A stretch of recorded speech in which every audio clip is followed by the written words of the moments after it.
Hello and welcome back to the Writing Room, and today we're talking about setting up a scene. Now, we've spent a lot of time on characters, and there's still a lot more we could talk about in that regard, but it's also vital to talk about establishing a scene. How do you open a chapter? How do you establish a mood? Here, we will briefly discuss a few pointers on how to do just this. Now, there are three ways generally used to open a scene. There are others, but let's focus on the three general ways. There's setting introduction, dialogue openers, and the fourth wall breaker. Now, stories that open with these can be easily identifiable. The setting introduction, the first one, is when a chapter or story opens by describing the setting of the story or chapter through the character or narrator's viewpoint. This method is most useful when wanting to establish a strong mood, sensation, or to get a general sense of the surroundings in which a character is acting. It's the most common and most widely used method. For example, in my story Night Angel, I open the story with this, quote, "The brilliant moon punctured the dark night like a lamp into the inky blackness. Mangled and withered trees reached out with gnarled branches like hands seeking to grasp it, but never quite making it. The shadows cast along the ground danced with the fluttering of an autumn wind, carrying the scent of pine, bark, and of course decay.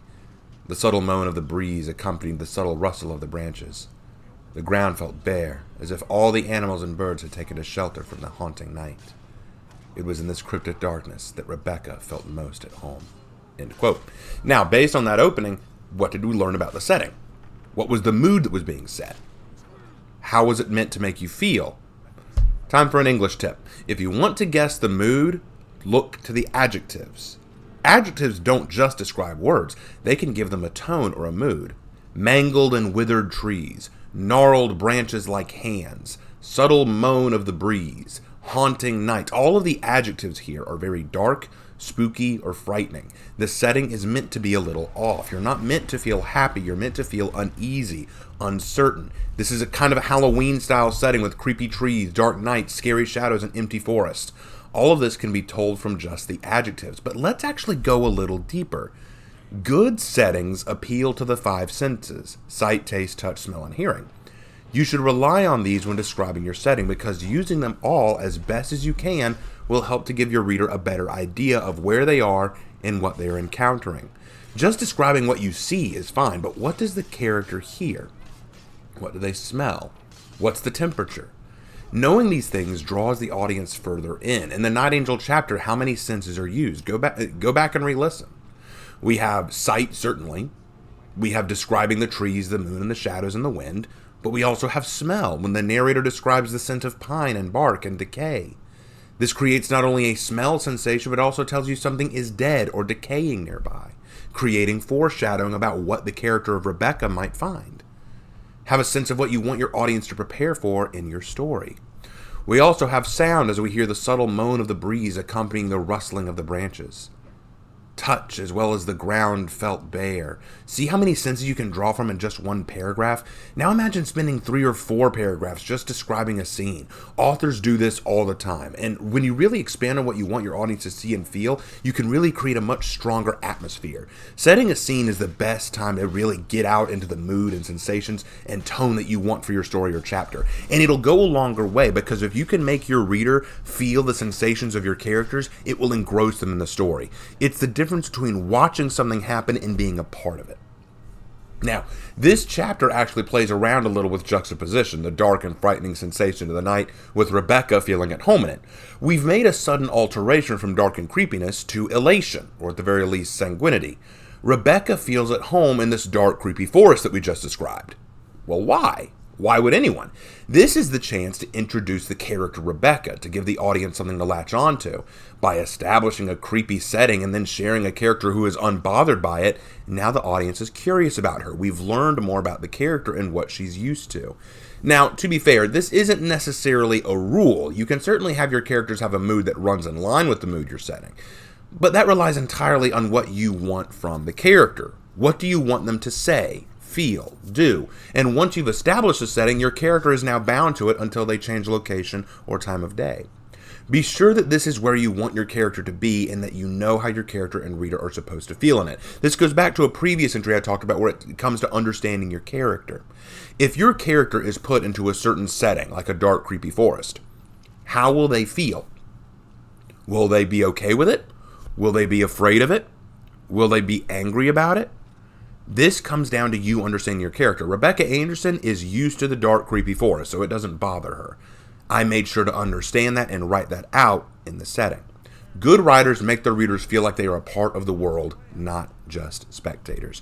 And a good author also knows that the reader oftentimes inserts themselves into the role of the characters, particularly in a third-person narrative.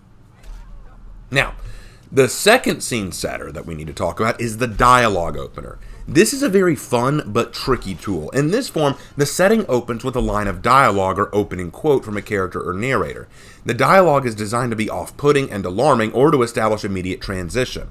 This form is not usually used for the opening of a story, but rather the opening of paragraphs. It's rarely used as an opener for stories because without an understanding of who is speaking or any context of what the story is going to be about, how can we know how to feel about the dialogue? There are exceptions, of course. Here's an example for all you 40K fans. Quote, "I was there when Horus killed the Emperor." That is the opening line for the book Horus Rising by Dan Abnett, a novel I'm currently reading. For Warhammer 40K fans, this is a shocking opening line, because we all know what that means. The speaker was present to see the battle between Primarch Horus Lupercal and the Emperor of Mankind, one of the most decisive battles in the entire lore of Warhammer 40K. This line does the splendid job of capturing the attention of the reader. However, for non-40K fans, it does little more than pique intrigue. So let's do one that I wrote myself. From Chapter 10 of Tempest Blade. Quote, "Ethan, I'm not talking to you as a Silver Corps brother," Pot growled, adjusting his robe. "We've been friends for a long time, and I care about you. You're the closest thing I have to a blood brother." I didn't say a word. I simply stood stock still, glaring at the ground beneath me as if expecting it to swallow me whole. "Damn it, man, why won't you see reason?" he cried, grabbing my tunic roughly and hissing. "That girl is marked. She'll be the death of you." "I can't leave her now, Pack. Not now." End quote. Now, unlike the previous scene setter, this one works slightly different. For one thing, the story is already in full swing. This is not the opening of the story. So it's clear that some context is necessary to understand the meaning behind the character's dialogue. This is why dialogue openers work better for chapters rather than into the story full start, as a transitional process. Pac, the character speaking, has just finished telling Ethan Hawke about a secret that puts Ethan's life in danger because of a girl. Now, unless you've read the story, you have no way of knowing who this girl is and why she is a threat to him.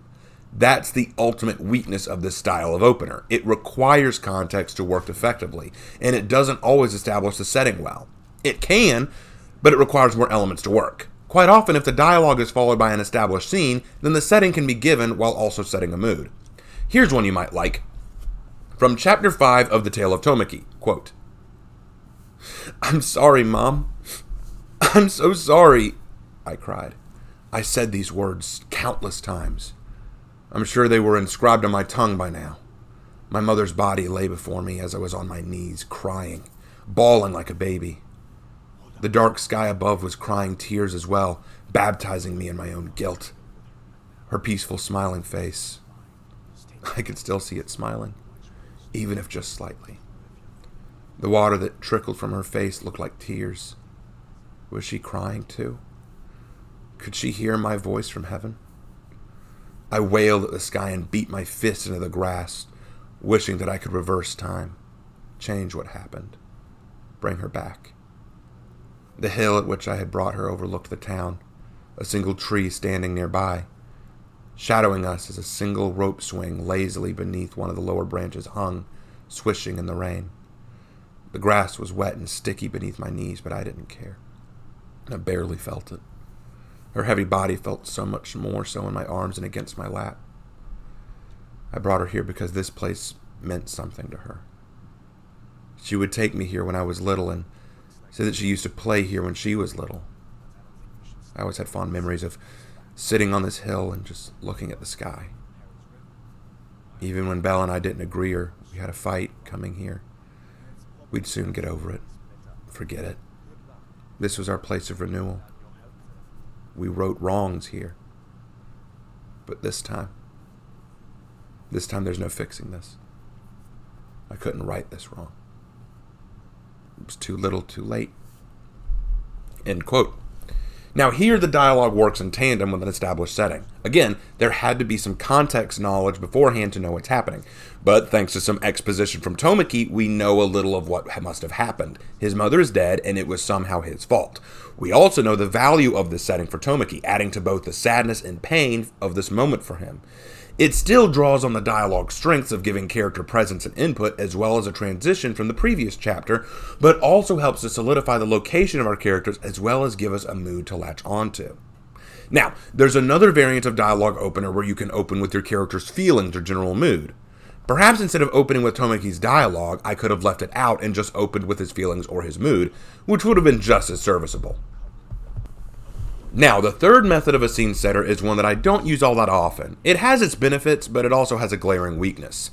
It's called the fourth wall breaker, or at least I call it the fourth wall breaker. And when the narrator or speaker talks directly to the audience, usually in the form of a question or something to contemplate. Unless the story is intended to be a diary, log, or journal of some kind, this form of scene opener can be harmful to immersion. I can think of a few examples. The first Sam Raimi Spider-Man movie. In fact, this has become quite common in superhero mediums now that I think about it. Spider-Man opened with it, One Punch Man, Deadpool, and My Hero Academia. I think this is because quite often it's the superhero wanting to let us in on their personal journey more than it is telling a different story altogether. They want us to feel personally connected to the hero, and that's totally fine, but if used poorly, it can ruin a good opener. Here's an example of what I mean. I kind of wrote this on the fly, so forgive me, but try this. Quote, "You ever stop and wonder what it's all about? What you're meant to do with your life?" Everyone does at some point.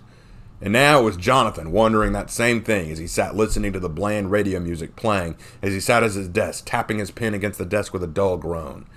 He, like so many others, couldn't find the answer to put on paper, and it was driving him insane, as I'm sure you can relate. This opener would be okay if not for 2 points.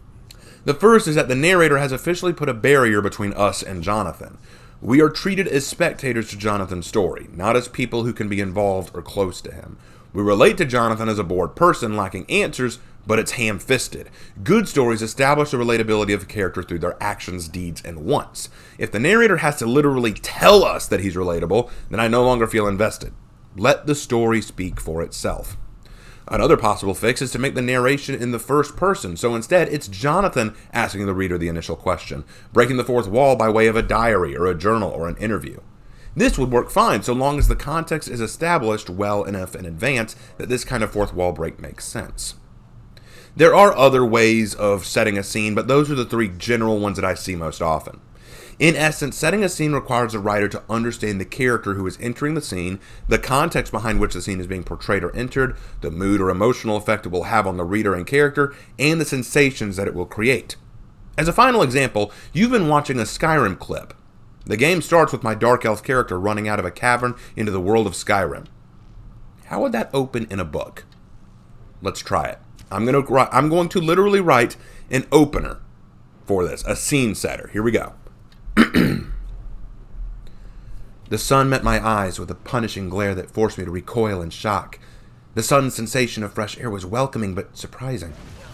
Hadvar ran on ahead of me, undeterred by the sudden change in light and looking around hurriedly for danger, while my eyes could only gaze around in wonder. Skyrim was more gorgeous than I could have imagined.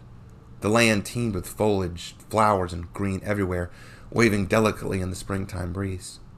The chill of the air from frosted mountains made me want to hug my hands to my body as I gazed off at the great spire in the distance. I took a tentative step forward to behold the glory of the blue sky that blanketed the heavens above, and the mountain peaks that pierced their blue majesty like thorns. I felt genuine tears well up as the size and grandeur of Skyrim's first vision. Now, as the morning mist subsided, I could finally inhale the great and open land of Nords that my mother had told me of so many times when I was just a child. "Get down!" Hadvar cried, grabbing my wrist suddenly and without warning, yanking me to the dirt behind a large rock. I didn't have time to ask what was wrong, as the serene peace of the morning was shattered by the roar of the dragon, the great beast who had been burning down Helgen only moments ago. I started to scream, but Hadvar threw his hand over my mouth to silence me as the monster flew over us and on into the horizon. I watched, expecting it to stop, turn its haunting gaze back upon us, and attack. But it never did, only flapping its terrible wings onward into the sky, leaving me behind to whimper and finally push Hadvar off. "Sorry about that," he growled sheepishly. "Didn't want it to hear you. Guess we're in the clear for now, though." End quote. What do y'all think? Did it capture the scene well enough? It combined a little bit of dialogue with good mood setter. We can feel the immense pleasure, surprise, shock, and even emotional attention that the character that I created is having towards Skyrim. We also feel the fear that comes from Alduin's sudden return. We get some dialogue from Hadvar as he attempts to save the main character.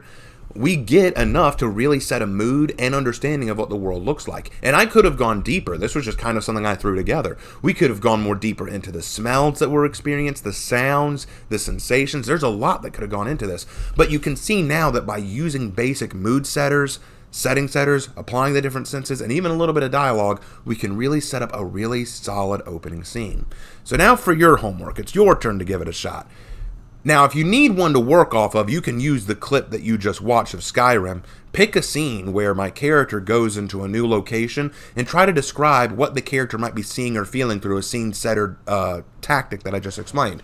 Or if you'd rather set your own. If you have your own story that you're working on and you want to describe your own scene-setter, put it in the comments below. I'd love to read it and see what y'all come up with. But until then, this has been a very fun Ravens Ride I'm going to share with you guys. Please leave your comments down below about what you thought, or if you want to try out setting your own scene below and see what I think of it. I'll try to pass some advice or see what I think of it as I read it. Subscribe for more content like this, and I will see you in my next video. Take care.